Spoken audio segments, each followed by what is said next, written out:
Badan kaku? Faktor Uya. Pegal dan cepat lelah? Faktor utuh. Susu kalsium biasa nggak bisa ngalahin faktor U. Minum Entrasol. Dengan ekstrak zaitun dan Profit Formula, bantu penuhi nutrisi harianmu. Entrasol.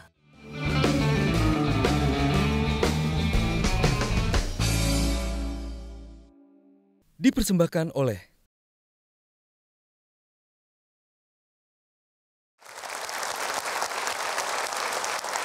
Anda juga termasuk salah satu penggagas dari lahirnya Pusat Studi dan Layanan Disabilitas. Kalau di sini PSLD ya. Ini tujuannya apa lagi nih? Selama ini penyandang disabilitas khususnya akses bagi pendidikan itu kan sulit sekali. Apalagi pendidikan tinggi, karena mereka harus kompetisi dengan tanda petik yang non-difabel.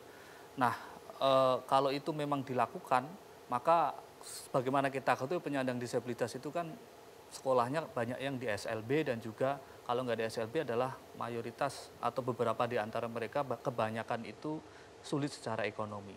Sedangkan perguruan tinggi negeri itu banyak yang non difabel yang sekolah favorit berebut masuk ke sana. Maka difabel ini akan kalah ataupun kalau ada yang masuk sedikit sekali. Maka kita membuat suatu kebijakan yaitu memberikan affirmative action seperti itu, seperti kuota bagi mereka untuk mempercepat proses keadilan bagi penyandang disabilitas. Bisa kasih contoh, kuota-kuota itu apakah tetap atau sudah berkembang makin lama makin banyak kuotanya atau?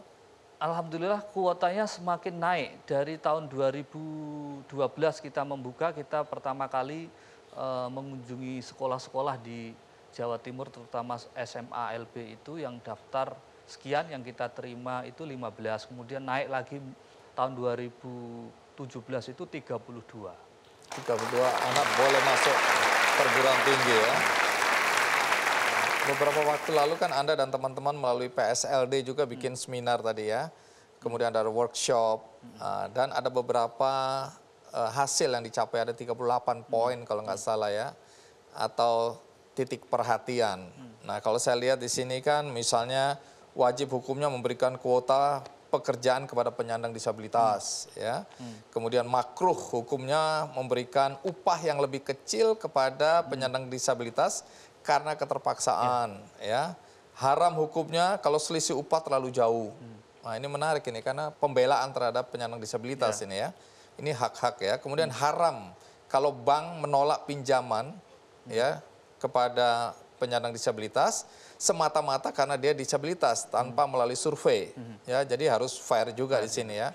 Hanya karena disabilitas enggak, kami tidak memberikan kredit, tapi harus ada survei sehingga asas ini berlaku adil bagi semua orang. Nah, kemudian haram hukumnya mengemis dengan mengeksploitasi disabilitas atau kecacatan. Haram hukumnya pura-pura difabel untuk mengemis. Ada itu ya? Ada. Oh iya, yang ketahuan itu yang pura-pura nggak ada kaki, tahunya dilipat itu ya di dalam itu ya. Saya pernah itu dulu. Zaman susah. Terus kemudian wajib hukumnya lembaga pendidikan menyediakan penerjemah untuk siswa tunarungu.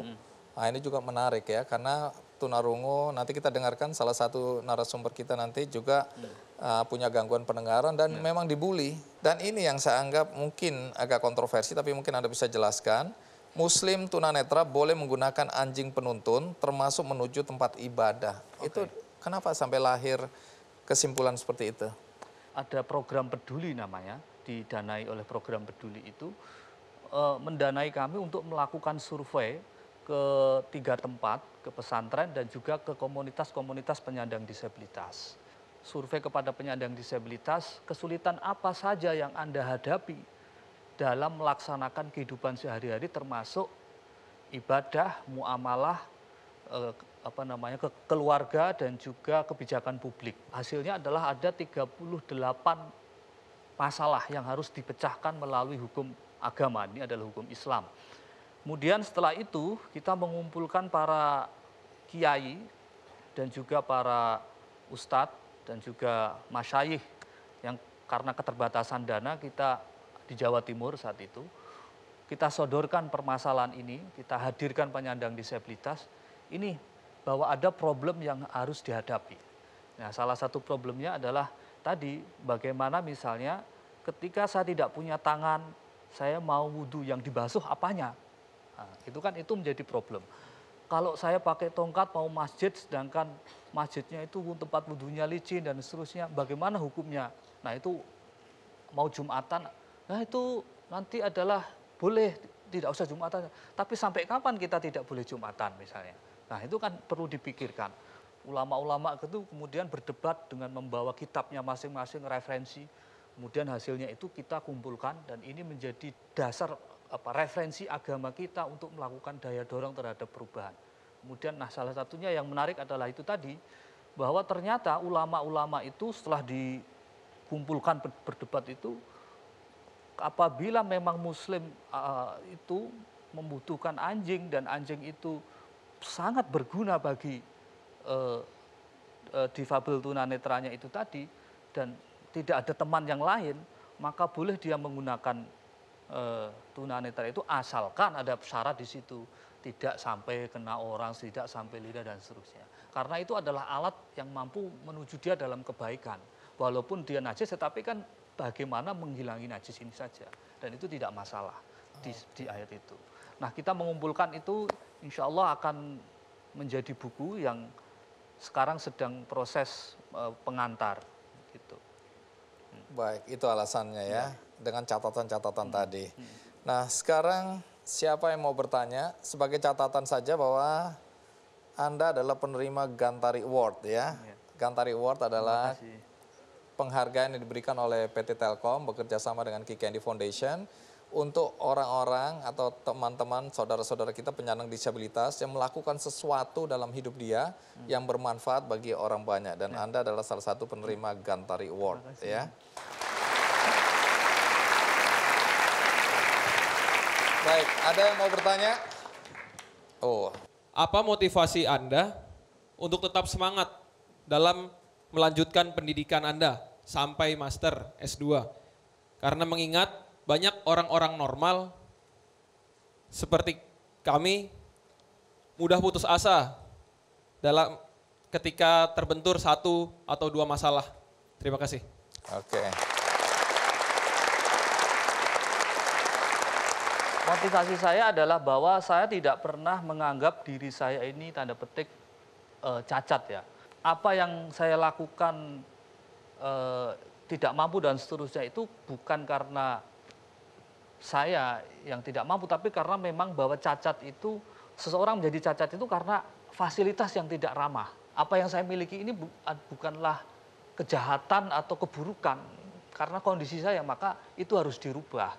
Dengan merubah itu tentu saja tidak harus harus pelan, sadar diri bahwa butuh dukungan orang lain, butuh kerendahan hati, butuh kesabaran dan seterusnya, maka itu harus dilalui pelan-pelan dan dukungan orang lain itu juga pasti. Kalau itu tidak dilalui, maka burung tidak akan bisa terbang walaupun hakikatnya dia adalah terbang kalau dia tidak pernah belajar.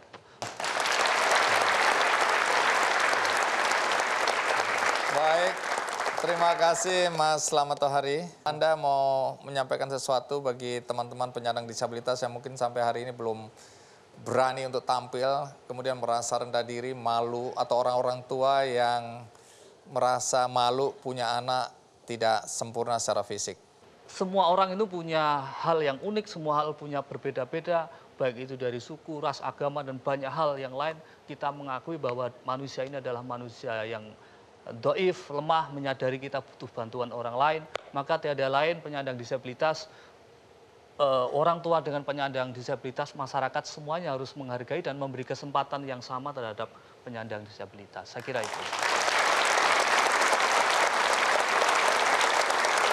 Terima kasih Mas Slamet sudah berbagi cerita Sama-sama. inspiratif buat kami semua di sini ya. Dan tamu kita berikutnya juga memiliki keterbatasan secara fisik. Dia tidak bisa mendengar. Tetapi apa yang dia lakukan akan memberikan kita semangat dan inspirasi untuk berbuat lebih baik dalam hidup kita. Siapa dia dan apa yang dia lakukan? Ikuti terus Kick Andy. Kamu mau tadi bayoret? Saya Bapak bertanda. Bapak tahu saya tidak rubuh.